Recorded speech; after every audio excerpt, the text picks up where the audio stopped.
Una pagpasok ko palang, na, mamalaking hindi. Kasi sabi ko, okay, tama-tama naman yung lugar, isang pinigyan talaga para sa mga kababaihan ko.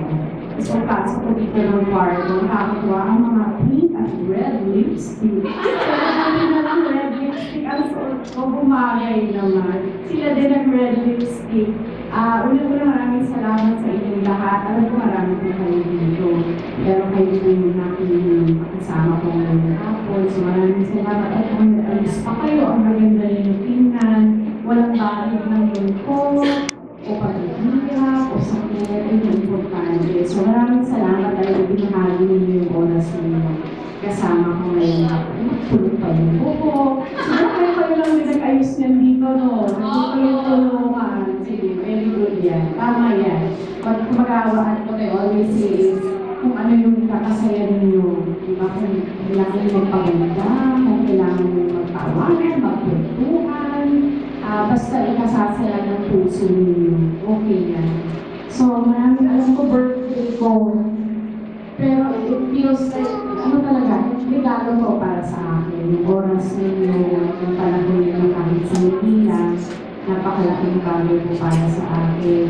So, happy birthday talaga siya. Walang ayoko nung iyo. Dapat happy birthday lang. So, ito po muna na i-prepare po kayo. Please watch lang. So, magandang hapon po ulit sa inyong lahat. Sa ating mga kaibigan sa Philippine for Women, being headed by Ms. Marita and Ms. Kirini.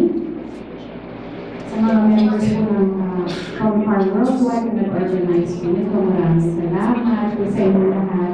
Ramdam na po talaga yung pagmamahal nyo sa akin lang. Magdadali nyo yung facilitators, parang sanay na sila ang kaibigan nila. Maraming salamat. Siyempre, nag-extend from our worldwide at sa inyong lahat po. So, yung part ng version, mas marami pa po kayo para sa mga sa part ko na ito. Yung Friday po, syempre, alam po natin lahat, Independence Day ng Pilipinas.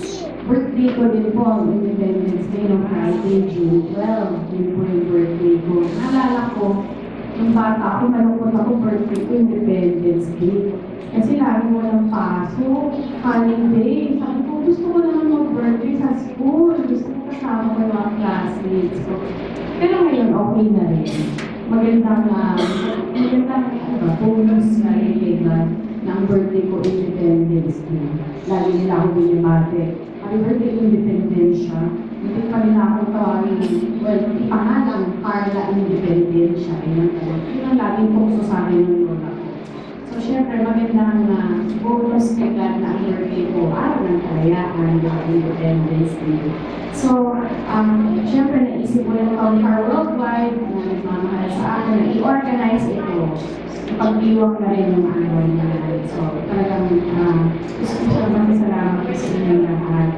Dahil dito gusto nilang maiba naman ang aming selebrasyon, kaya naman kami ngayong araw. Ngunit ang selebrasyon ay hindi dahil sa birthday ko naman. So, let this day also be a celebration of your independence. Kaya makoy natin ito, malaya na kayo sa sakit, sa anumang pagbubuto, sa anumang mga scar or whatever na iniwan sa inyo. So, kalayaan nyo na din ang inyong paglaya mula sa mga naaakit na nakakit sa inyo at mga gusto. So, nakikita po ninyo ako, si Carla, sa TV, o sa pelikula na papanood ko sa teleserye, bilang bida, kadalasan bida po sa kwento o sa storya. Ngunit ito ay tatang-isip lamang. Ako ay isang artista lang. Bida-bidahan lamang. Ako sanay ako umiyak sa harap ng camera. Naranasan ko na rin yung mga role na kinakawawa, inakape,